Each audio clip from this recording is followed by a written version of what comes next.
falei assim para a Lari, eu acho que o pessoal não vai prestar atenção hoje. Eu acredito que eles vão ficar meio distraídos. Pergunta por quê? Porque é uma mensagem profunda. Eu não vou falar assim para você, Jesus farmou a aura, pra você dar risada, entendeu? Não vou falar para você que Jesus fez alguma coisa que talvez te chame a atenção. Mas para aqueles que ficar ligado e tiver com o coração aberto e levar esses próximos minutos que a gente vai estar aqui, de verdade, eu acredito que você pode sair por aquelas portas extremamente cheio da vida de Cristo. Sem brincadeira, tá? Sem jargão ou frase de efeito, eu estou falando sério. Você pode sair por aquelas portas ali, tanto da lateral ou lá do fundo, diferente. Vai depender da sua entrega. Eu não vou ficar gritando para poder te chamar a atenção. Eu não vou ficar nem andando aqui. Eu resolvi sentar. Então, essa mensagem é realmente para quem é apaixonado. Se não for o seu caso, sinto muito, irmão. Daqui a pouco você já vai estar fazendo qualquer outra coisa que não seja receber da vida de Cristo. Mas o meu compromisso é com a boa terra. Não é com quem não é boa terra. De novo, meu compromisso é com quem quer, não é com quem não quer. Você pegou ou não pegou? Então eu vou te incentivar a anotar essa palavra. Se você traz um bloco de notas, anote. Se você não traz um bloco de nota, anote no seu coração. Tá bom? Porque Deus vai falar poderosamente com você. O tema da palavra hoje é: a nossa paixão é Cristo. A nossa paixão é? A nossa paixão é? Se puder colocar na tela Colossenses capítulo 1, verso 12. Deixa eu só falar o que eu lembrei aqui. Para isso eu vou ficar até de pé. Ontem, a gente teve uma conversa um pouco chata, mas que a gente faz questão de ter todas as vezes que forem necessárias. Todas as vezes que for necessário, a gente vai ter essa conversa. Pergunte: que conversa é essa? A gente precisou confrontar um rapaz, porque ele mandou um direct para uma adolescente. E aqui a gente não brinca com essas coisas. Aqui a gente leva muito a sério a segurança de todos os nossos adolescentes. Se você, por exemplo, não tem 17 anos, você já nem consegue entrar aqui.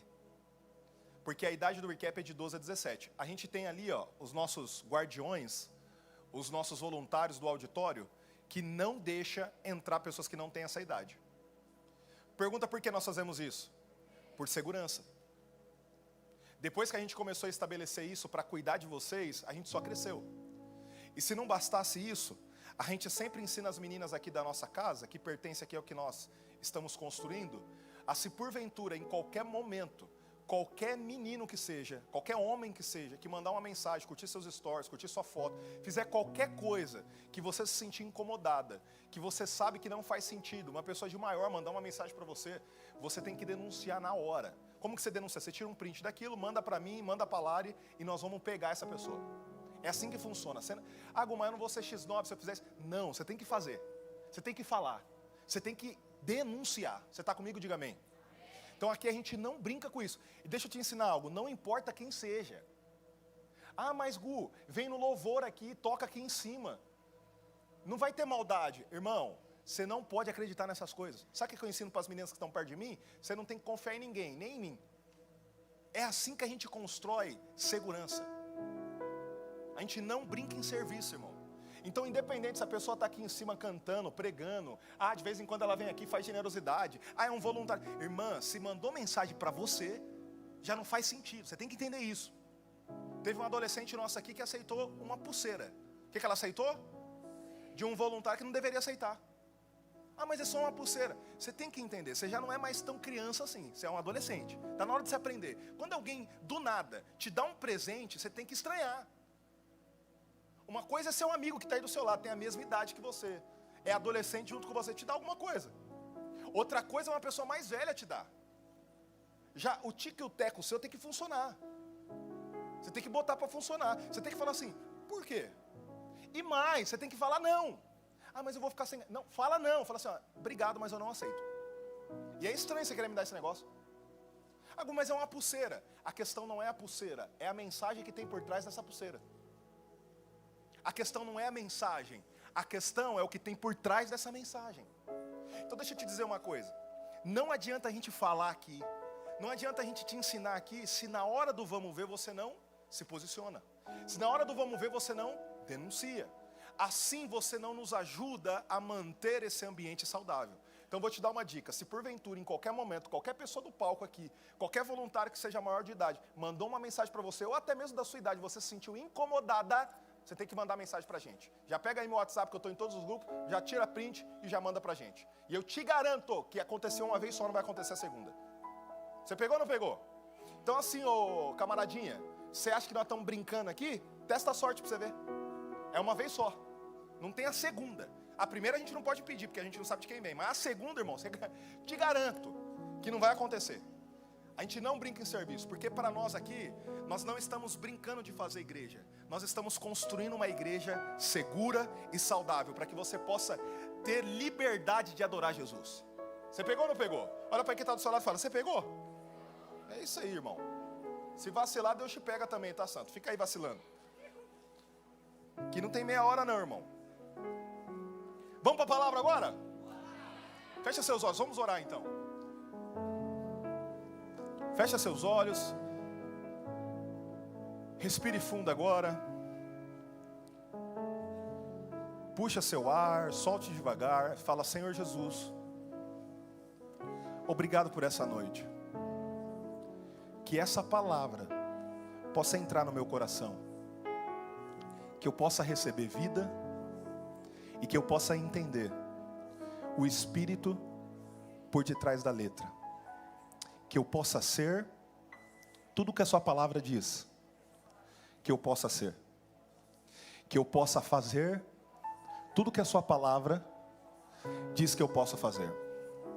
Que eu possa ir aonde a sua palavra diz que eu possa ir. Que eu possa ter tudo que a sua palavra diz que eu posso ter. Em nome de Cristo Jesus. Amém e amém. Eu acabei de te ensinar a fazer a oração que eu faço todo devocional. Toda vez que eu termino o devocional, eu coloco uma mão na Bíblia e outra mão no meu coração e faço essa oração. Porque eu só quero viver o que a palavra de Deus diz que eu possa viver. Eu só quero ter o que a palavra de Deus diz que eu possa ter. Que eu possa me tornar somente o que a palavra de Deus diz que eu posso me tornar. Amém ou não amém? Colossenses no capítulo de número 1, verso 12, diz assim, ó. E darão graças ao Pai com alegria, porque nos tornou dignos de participar da herança dos santos no reino da luz. A palavra herança, que você acabou de ver aqui no texto, no original grego, quer dizer assim, ó, kleros, com K. Como que é essa palavra? Que significa designado. Não tem a ideia de alguém que conquistou. Não, é alguém que foi designado. Ela recebeu essa oportunidade. E a melhor palavra para traduzir para mim e para você, na verdade, não é herança, e sim porção. Então, como que ficaria esse texto, Gu? Ficaria assim, ó. E darão graças ao Pai com alegria, porque nos tornou dignos de participar da porção dos santos no reino da luz. Repita assim comigo: a porção dos santos é Cristo. Mais uma vez. Agora todo mundo junto em uma só voz, no 3. 1, 2, 3. Tem algum santo aqui?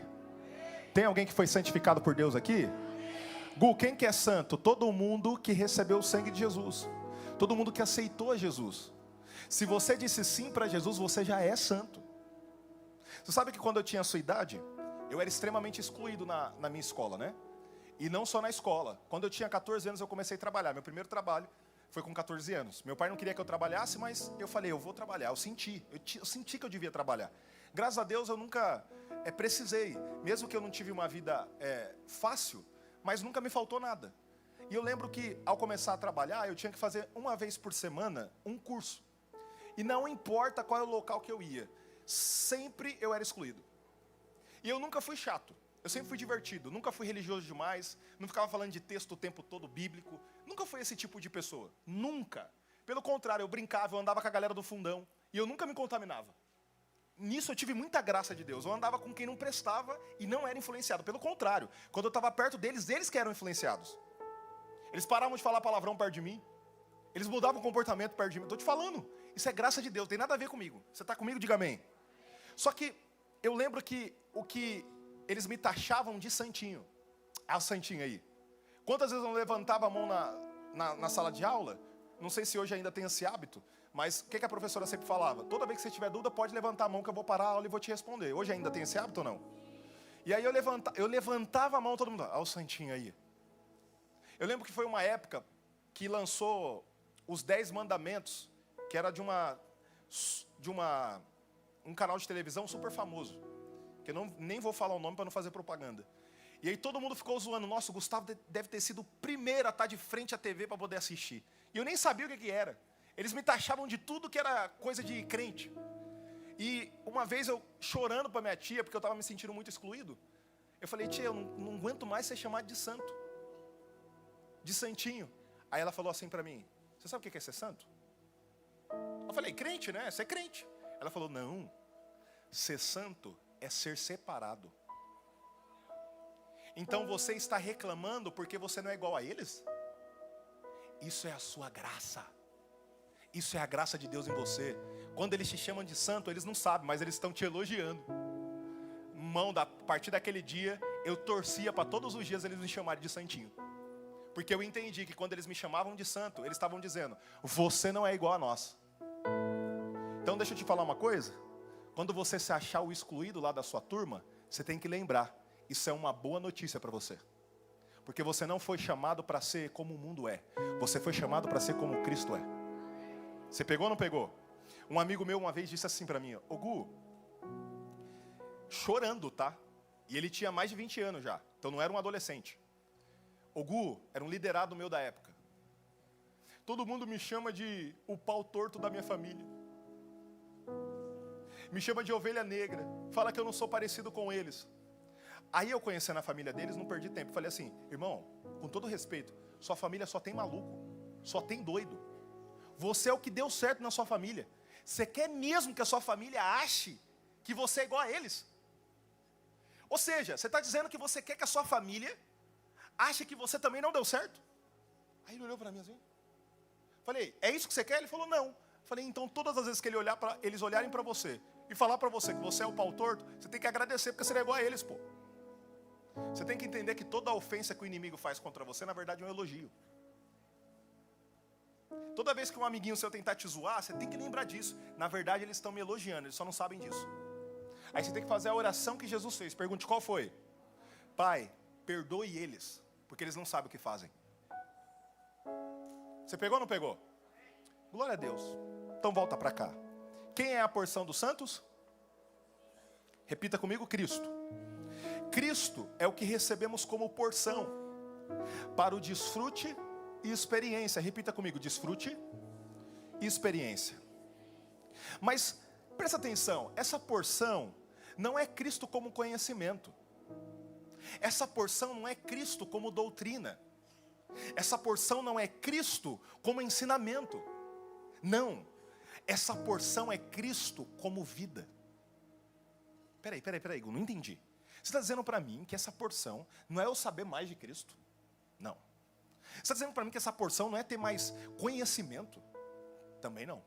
Você não está dizendo para mim que essa porção não é eu conhecer um pouco mais da doutrina de quem é Cristo?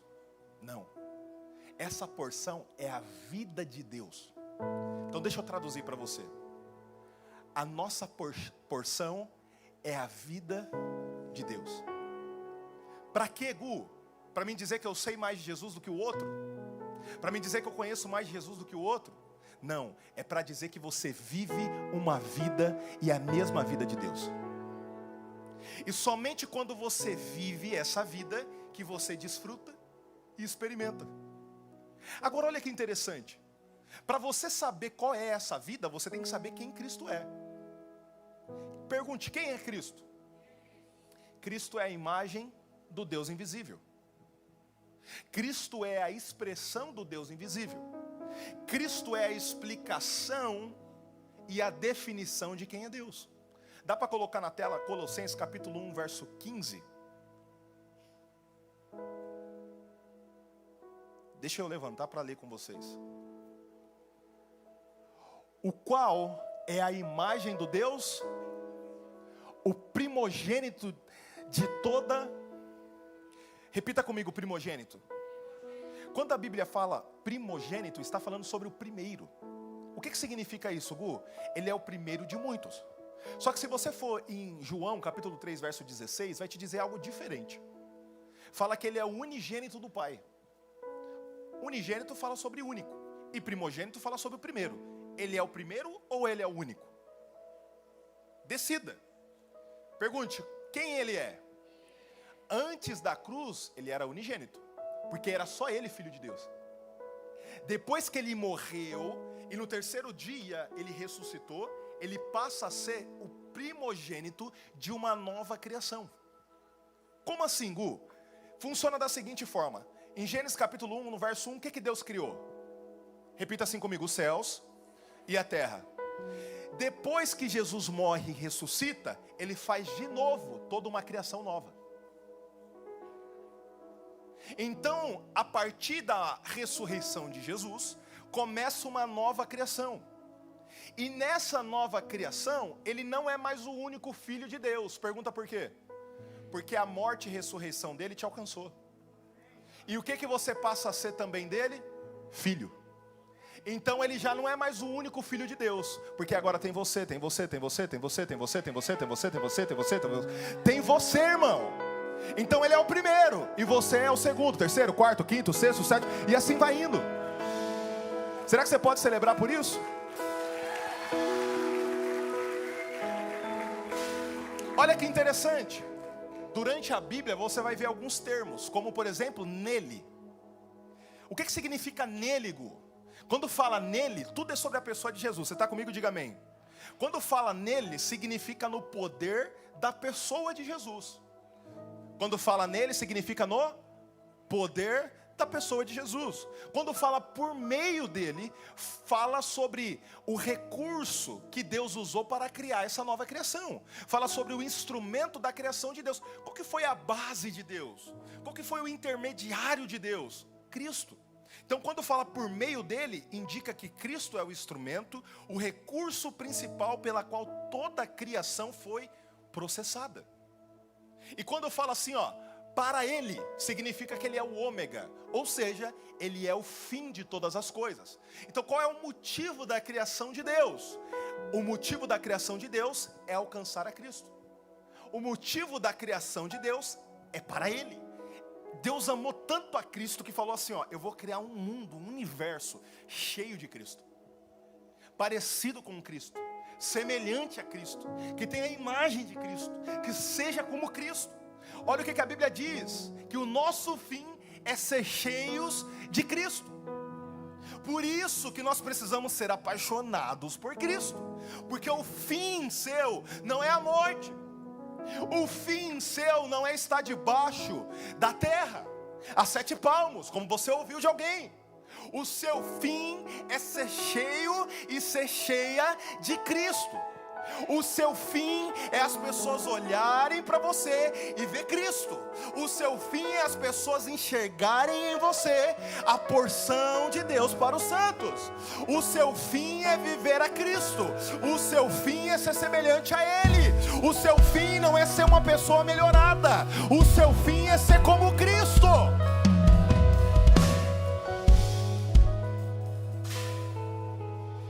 A pergunta que você tem que se fazer como um adolescente, independente da sua idade, é: o quanto você tem desfrutado de Cristo? Porque eu poderia perguntar: o quanto você conhece de Cristo? O quanto você estuda de Cristo? Mas isso até ateu pode fazer. Eu não creio em Cristo, eu não creio em Jesus, e você pode ainda assim conhecer Ele. Você pode ainda assim ter doutrina sobre Cristo. Alguém já ouviu falar do Dr. Augusto Cury? Levanta a mão se alguém já ouviu falar. Ok. Recomendo você conhecer.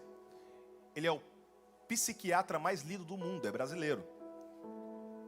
Ele escreveu diversos livros. Ele é extremamente inteligente, ele é um gênio, na verdade. Ele é amigo do pastor Eduardo. O pastor Eduardo já viajou com ele para Israel, já viajou com ele para vários lugares. E você sabia que ele era o ateu, de acordo com ele, o principal ateu do tempo dele. Não tinha ninguém que era mais ateu do que ele. Sabe como ele passou a ser um cristão? Pergunte como. Ele pegou a Bíblia. Tem alguém com Bíblia aqui? Presta aqui para mim. Ele pegou a Bíblia. Essa daqui, obrigado. Obrigado, Vicky. Ele pegou a Bíblia e falou assim, ó, eu vou ler isso daqui e vou provar para todo mundo que é burrice acreditar nesse negócio de Deus. Que é burrice nesse negócio de acreditar nesse negócio de Jesus. É burrice essa fé desses que se dizem crentes. Ele falou, eu vou ler isso daqui e vou provar para todo mundo, usando a ciência, que isso aqui é uma piada. Aí ele começou. Aí ele lê uma página, ele lê 2 páginas, ele lê 3 páginas, 4 páginas. Irmão, ele só esqueceu uma coisa, pergunta o quê? Cristo não é uma letra que você lê. Cristo é uma pessoa que vive. E enquanto ele estava lendo uma letra, a pessoa de Cristo pegou ele. O que ele leu para tentar provar que não existe, hoje ele é o primeiro a dizer, eu creio. Hoje ele é o primeiro a dizer, eu acredito. Então deixa eu te dizer algo. Para de tratar Cristo como uma doutrina, um conhecimento. Para de tratar Cristo como você trata biologia, história. Para de tratar Cristo como você trata matemática. Cristo não é nenhuma matéria da sua escola para você ficar estudando ele, não. Sabe o que Cristo é? Uma pessoa viva que vive dentro de você. Você pegou ou não pegou? Isso significa que eu não posso estudar sobre Cristo? Não, isso significa que você deve estudar sobre Ele. Você só não deve resumir a Ele quanto a isso. Essa não é a porção que Deus te entregou. A porção que Deus te entregou é vida. Então eu vou voltar a te perguntar, o quanto você tem desfrutado desse Cristo? O quanto você tem desfrutado da pessoa de Jesus? Não é quanto você conhece, não é uma doutrina, uma teoria, mas como vida. Quanto você tem vivido Jesus? Pensa um pouquinho aí. Tem pessoas que conhecem a Cristo. Tem pessoas que ensinam sobre Cristo. Tem pessoas que falam sobre Cristo. Elas até têm Cristo, mas elas não conseguem desfrutá-lo. Gente, com 14 anos também, além de eu ter começado a trabalhar, eu parei de morar com meus pais. Meus pais se mudaram para o interior de São Paulo, onde eu morava. E eu fiquei morando na Grande São Paulo, ainda em Carapicuíba, com os meus pastores e tios também. E eu era muito apegado aos meus pais. Mesmo que eu estava acostumado a viver muito na casa dos meus tios, eu ainda era muito apegado aos meus pais. E eu lembro que na mudança, eu peguei para mim um pijama do meu pai. O que eu peguei do meu pai? Era um pijama verde, meu pai é palmeirense. Era tudo verde. Aí tinha a camisa, tinha a calça. E eu guardei nas minhas coisas. Só que eu esqueci que eu estava com aquele pijama. Aí depois de uns 2 anos, eu mexendo nas minhas coisas, arrumando minhas coisas, eu achei aquele pijama. Aí eu fui, tomei banho e coloquei aquele pijama, porque eu estava com saudade do meu pai. E aí, sabe o que aconteceu? Sabe um insight que me veio naquele dia? Nossa, eu tinha esse pijama, mas eu não estava desfrutando dele. Eu tinha, mas não quer dizer que eu estava. A pergunta não é se você tem. Porque você pode ter Cristo como um pijama, guardado lá no fundo do seu guarda-roupa, que você só acessa ele, só usa ele de sexta-feira. A pergunta é se você está levando um estilo de vida verdadeiro, porque deixa eu te dizer uma coisa, o mesmo Jesus de sexta é o Jesus de sábado. O mesmo Jesus de sexta e sábado é de domingo, é de segunda, é de terça-feira, é de quarta-feira, é de quinta-feira, é de sexta-feira. Então deixa eu te dizer uma coisa, Ele não quer ser experimentado por você e desfrutado por você somente hoje. Ele não pode ser um lembrete para você só no melhor dia da semana. Ele tem que ser uma vida que você vive todos os dias. Quanto tempo? 24 horas por dia, 7 dias por semana. Você está conseguindo pegar isso? Diga amém. Tem gente até que ama ouvir sobre Cristo, mas não vive Cristo. Agora eu quero que você pegue essa. Cristo não é apenas uma mensagem para ouvirmos, mas uma vida para vivermos. Queria que você anotasse isso se você puder. Cristo não é apenas uma mensagem para ouvirmos, mas uma vida para vivermos. Você não pode ouvir essa mensagem aqui e falar, uau, entendi. Você tem que sair daqui incomodado dizendo, eu preciso viver para Cristo. Você tem que sair daqui entendendo, Senhor, eu quero viver um lifestyle, um estilo de vida onde o Senhor é glorificado. As pessoas têm que ver a sua pessoa em mim. Deixa eu te dizer uma coisa, Deus tem um desejo. O que Deus tem? E acredite, o desejo de Deus não é te entregar apenas dons, não é te entregar apenas talentos. Ainda que Ele faça isso, o objetivo e desejo real de Deus não é te entregar isso, é te entregar essa vida para que você possa viver. Deus tem um desejo ardente em seu coração, que todos os seus filhos possam desfrutar do filho primogênito dele. O desejo real de Deus não é que você venha aqui e aprenda a cantar, que você venha aqui e aprenda a pregar, que você venha aqui e aprenda a servir. Isso é a desculpa que Deus encontra para Ele poder manifestar a vida do seu filho em você. Você consegue entender, voluntário, que não é sobre você colocar um crachá e servir? É sobre você, enquanto está servindo, expressar a vida de Deus? Você consegue entender que não tem a ver com eu estar aqui pregando, ensinando você, mas tem a ver com quem eu estou me tornando enquanto estou fazendo isso? O desejo de Deus não é que eu pregue. O desejo de Deus é que enquanto eu pregue, Cristo cresça em mim. Por isso que para Deus é mais importante quem eu me torno do que aquilo que eu faço. Por isso que para Deus é mais importante aquilo que você está se tornando do que aquilo que você está fazendo. Você está comigo? Diga amém. Nunca iremos conseguir desfrutar desse Cristo se não entendermos que Ele é um Espírito que dá vida. E esse Espírito tem uma vida para que podemos acessar diariamente e desfrutar e vivermos a partir dessa vida. Agora chega na parte prática, porque a pergunta que você deve estar se fazendo a esse ponto é, tá, mas como é que eu faço dele meu lifestyle?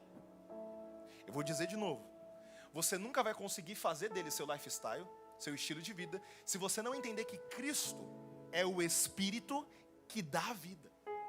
De novo, Cristo é o Espírito que dá?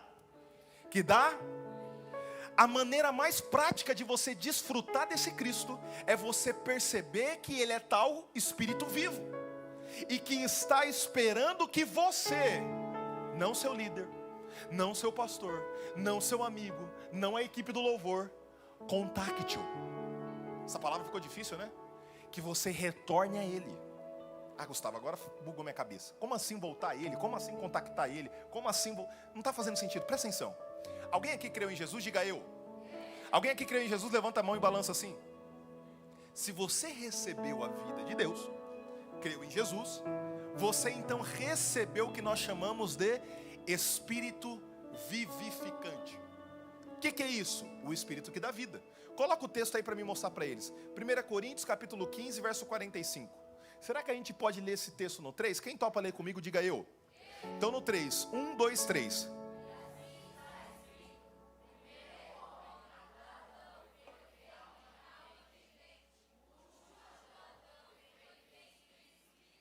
Por que cada um está lendo uma parte do texto? O sangue de Cristo tem poder.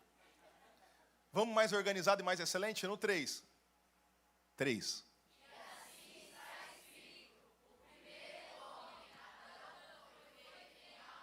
Segura.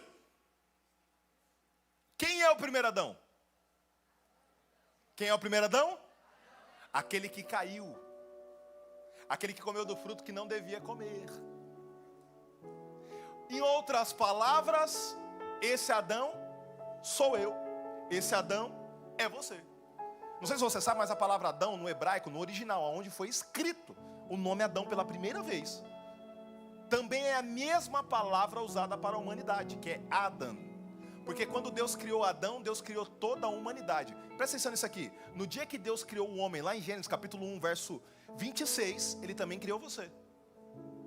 Repita assim, ó. Eu estava lá no jardim com Adão. É isso aí, você estava lá. Você que não lembra, mas você estava. Porque Deus te criou lá. Olha o que a Bíblia diz. que Deus criou homem e mulher, no mesmo dia, no mesmo instante, no mesmo segundo. Quando Adão caiu, você caiu junto com ele. Só que tem um detalhe nesse texto, pergunte o quê? Que não só tem esse Adão. Você pode dizer graças a Deus por isso? Agora continua o texto, vai lá.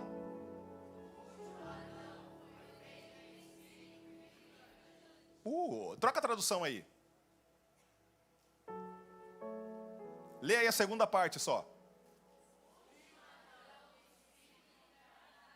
Espírito que dá, ou dá vida, ou vivificante. Quem é esse último Adão? Quem é esse último Adão? Repita comigo assim: Cristo. Repita comigo assim: Jesus. Então esse Jesus é o Espírito que dá. Você aceitou Jesus? Então se você aceitou Jesus, o que aconteceu no mundo espiritual?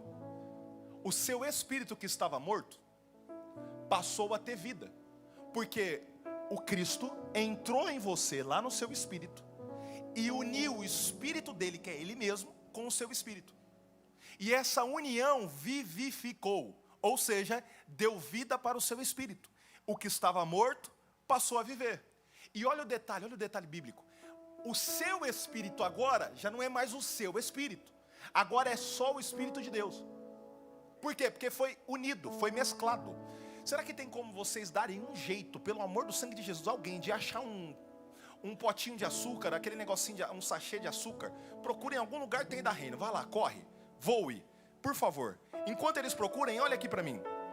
Agora, depois que você aceitou Jesus, levanta aí, Fernanda. Vem aqui na frente. Vira para eles. A Fernanda, antes de Jesus, tinha um espírito morto. Repita comigo: espírito morto. A partir do momento que Cristo entrou nela como espírito que dá a vida, o espírito da Fernanda perdeu espaço. Pergunta por quê? Porque agora o espírito que havia nela já não é mais o espírito dela, agora é o espírito de Cristo nela. Então já não é mais o espírito morto da Fernanda, é o espírito vivificante de Cristo. Então não posso olhar para a Fernanda e falar assim: nossa, a Fernanda tem um espírito fervoroso, apaixonado. Não, é o espírito de Deus nela, é o espírito de Cristo nela, é a vida de Cristo nela. Você está pegando isso aqui, sim ou não? Olha aqui para mim, Fernanda. Já não é mais o seu espírito, é o espírito de Cristo em você. Pode sentar, obrigado. Deixa eu te explicar o que aconteceu. Coloca para mim na tela, só um tá ótimo, obrigado. Coloca para mim na tela, por gentileza, Coríntios, o 2 Coríntios, capítulo 3, verso 17. Olha o que aconteceu, deixa eu te mostrar. Dá para pegar uma taça aí diferente para mim não estragar meu copo aqui? Pode ser uma caneca. Se você não aprender agora, irmão, você não vai aprender nunca, viu? Aqui, ó. Pode ser. É melhor esse daqui que fica mais visível. Pode levar esse, obrigado, tá? Imagina que aqui é o seu espírito. Essa água é o quê? Fala assim: o meu espírito. É uma água parada. Você sabe que água parada na Bíblia significa morte. Pegou ou não pegou? A água do dilúvio era uma água parada. Pegou ou não pegou? Toda vez que tem água que se mexe, ou seja, água corrente, significa vida. Por isso que Jesus disse assim, ó: todo aquele que crê em mim, rios de água de vida fluirão de você. Pegou ou não pegou? Então não é uma água como essa daqui, ó, parada. E esse sal aqui, ou melhor, esse açúcar, é sal, né? É sal. Esse sal aqui vai representar o Espírito de Deus quando entra em você, quando você aceita Jesus. Quando você aceita Jesus, ele faz isso aqui em você, ó. Ele entra em você. Pergunte, o que aconteceu? A gente uniu o seu espírito com o Espírito de Cristo. A gente uniu a vida que estava no seu espírito com a vida do Espírito de Deus. Aí o que aconteceu? Ele entra em você e ele mexe tudo que estava morto. Só que agora deixa eu te fazer uma pergunta. O que é água e o que é sal? Vou te fazer outra pergunta para você. A mesma pergunta. O que é água e o que é sal? Você consegue diferenciar aqui? Você consegue separar agora? Você consegue pegar esse sal aqui e falar assim: não, cara, vamos separar esse sal, pelo amor de Deus. Não tem que ser assim, eu consigo separar o sal? Sabe o que significa? Que a partir do momento que Cristo entra em você, como o Espírito que dá vida, você se torna um com Ele, a tal ponto que não dá mais para diferenciar quem é você e quem é Ele. E olha o detalhe, olha o detalhe. As pessoas falam, né, que você perde Cristo. Se você ficar, né, fazendo algumas coisas que não devia, você vai perder. Como é que perde? Como é que eu falo agora, sal, você tem que sair daí. Ou água, você não merece ter esse sal aí. Como é que você para? Fala assim comigo. Uma vez que eu tenho Cristo, eu tenho Cristo para sempre. Você pegou ou não pegou? Você pode dizer isso com mais força? Uma vez que eu tenho Cristo, eu tenho Cristo para sempre. Uma vez que você tem a porção de Deus em você, você tem essa porção para sempre. Uma vez que Ele entra em você, Ele não te abandona, Ele não te deixa. Segura. Isso não significa nem por um instante que você pode viver a vida que você quer. Que você pode viver uma vida deliberada no pecado, porque Ele vai castigar você. Quando você faz algo errado, seu pai não te castiga? Ele não deixa de ser seu pai, mas te castiga. É assim que funciona com Deus. Ele não te abandona, mas Ele te castiga. Então fica ligeiro, viu, santo? Brinca não. Tá comigo ou não tá comigo? Veja isso aqui. O texto vai dizer: ora, o Senhor é o... O que o Senhor é? É forte demais. O Senhor é o... Tem outro texto? Se alguém puder pegar aí o texto para mim. É aqui, ó, achei. Coloca aí, 1 Coríntios capítulo 6, verso 17. Você vai ler no 3 esse texto aqui, que vai te dar mais clareza ainda desse exercício que a gente acabou de fazer. No 3, 1, 2, 3.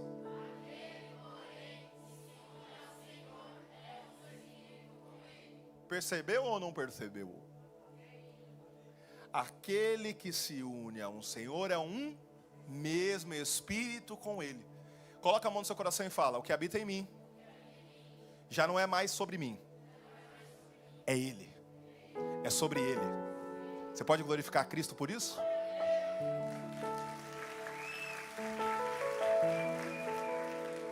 Galera, o meu tempo já foi.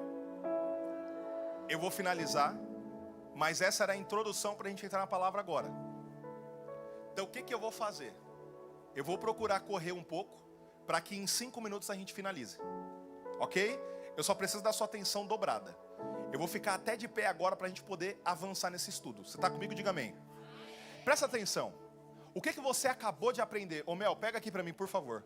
Ou alguém da produção. O que você acabou de aprender? Que o seu espírito é o mesmo com o de Deus. Já não tem mais como decifrar, já não tem como mais tirar esse sal da sua água. Já não tem mais como tirar Cristo de você. E a partir do momento que você passa a ser um com Ele, o que a Bíblia vai nos ensinar? Pergunte o quê? Que você precisa ter relação com esse Cristo que está em você. Só que às vezes que a Bíblia vai falar sobre a relação de você com Cristo, Ele vai falar de uma relação de você com o Espírito. Ah, não sei se você pegou. Toda vez que a Bíblia fala assim, ó, sobre o Espírito Santo, toda vez que a Bíblia fala sobre o Espírito, ele está dizendo sobre Cristo, está dizendo sobre essa porção. Aí olha o detalhe, olha tudo que a Bíblia vai mandar você fazer, não mais no ego, não mais na alma, mas agora no Espírito. Olha o que ela diz: você precisa andar pelo Espírito. Repita assim: eu preciso andar pelo Espírito. Aonde está isso? Gálatas 5,16. A Bíblia diz que você precisa andar segundo o Espírito. Não é só andar pelo, andar segundo o Espírito. Isso está em Romanos capítulo 8, verso 4. A Bíblia também diz que você precisa orar no Espírito. Gustavo, onde está isso? Está lá em Efésios capítulo 6, verso 18. Você precisa servir. Tem algum voluntário aí? Diga eu. No Espírito. Romanos 1, capítulo 1, verso 9. Você também precisa ser cheio do Espírito. Gustavo, onde está isso? Está em Efésios capítulo 5, verso 18. Você também precisa viver no Espírito. Onde está isso, Gustavo? Gálatas capítulo 5, verso 25. Você precisa semear, ou seja, tudo que você fizer, uma ação, uma fala, qualquer coisa, qualquer ação que você tiver, tem que ser no Espírito e para o Espírito. Aonde está isso? Gálatas capítulo 6, verso 8. Você também precisa ser guiado pelo Espírito Santo. Você não tem que ser guiado pelo que seus amigos falam. Você não precisa ser guiado pelo que seus BFF falam. Você precisa ser guiado pelo Espírito Santo. Romanos capítulo 8, verso 14. Você precisa adorar em espírito. Gustavo, onde está isso? João capítulo 4, verso 23 e 24. Olha o que a Bíblia vai dizer: você precisa falar pelo Espírito. Tudo que sair da sua boca tem que ser pelo... Aonde está isso, Gustavo? 1 Coríntios capítulo 2, verso 13. E agora para mim o principal: manifestar o fruto do Espírito. Gálatas 5, do 22 ao 23. Eu acabei de resumir toda a vida de uma pessoa. ela anda, ela fala, ela vive, ela age. Não importa o que ela fizer, ela tem que fazer a partir da alma ou do espírito? Porque ela tem que fazer isso a partir de Cristo. Gustavo, mas como que eu faço isso? Mas como que eu consigo isso? Porque eu não sei se você lembra, coloca na tela para mim, Gênesis capítulo 1, verso 26. Gênesis 1, 26. O que está dizendo aqui? Que Deus criou os seres humanos, a sua imagem e a sua imagem e a sua. Quando Ele cria você, a sua imagem e também a sua semelhança, a Bíblia vai dizer que Ele sopra em você o fôlego de vida. O que isso significa? Significa que Ele sopra em você o Espírito. E a junção do Espírito que Ele soprou com o barro, ou seja, com o corpo, dá então o terceiro elemento, a existência ao terceiro elemento, chamado alma vivente. E o homem foi feito alma. Agora presta atenção, o que a Bíblia está recomendando para mim e para você é que você tem que ir na contramão daquilo que você foi criado. Porque eu fui criado alma, e agora eu tenho que andar segundo o Espírito. Eu fui criado alma, mas eu tenho que falar segundo o Espírito. Eu fui criado alma, mas eu tenho que pensar segundo o Espírito. Eu fui criado alma, mas eu tenho que falar segundo o Espírito. Eu fui criado alma e não posso manifestar nada da alma. Eu tenho que manifestar tudo do Espírito. Não é porque quando Deus criou tinha algum problema na alma, não é não. É porque você tem que lembrar que você pecou. Você tem que lembrar que a natureza pecaminosa está na sua alma. E qual que é o seu desafio? É sair da alma. Sabe o que a geração de hoje diz? Você farmou aura. O que é farmar aura? E ainda fala mais ego, ou seja, mais alma. O que Jesus diz? Sai desse ego. Passa então para o Espírito. Quando você sai da sua alma, ou seja, de quem é você, que naturalmente você foi criado, e você vem para o Espírito, é aí que você desfruta de Deus. É aí que você desfruta da sua porção. É aí que você desfruta de quem verdadeiramente Cristo é. Você conseguiu pegar isso? Diga amém. Agora, Gustavo, ainda eu não entendi. Como que eu vou conseguir falar a partir do Espírito? Como que eu vou conseguir viver a partir do Espírito? E como eu vou conseguir manifestar o Espírito? Você vai precisar de uma coisa. Pergunte o quê? Entender que quando você precisa voltar ao Espírito, quando você precisa sair de quem você foi criado para ser, e voltar a contactar a porção de Cristo que está no seu espírito, você vai precisar de santidade.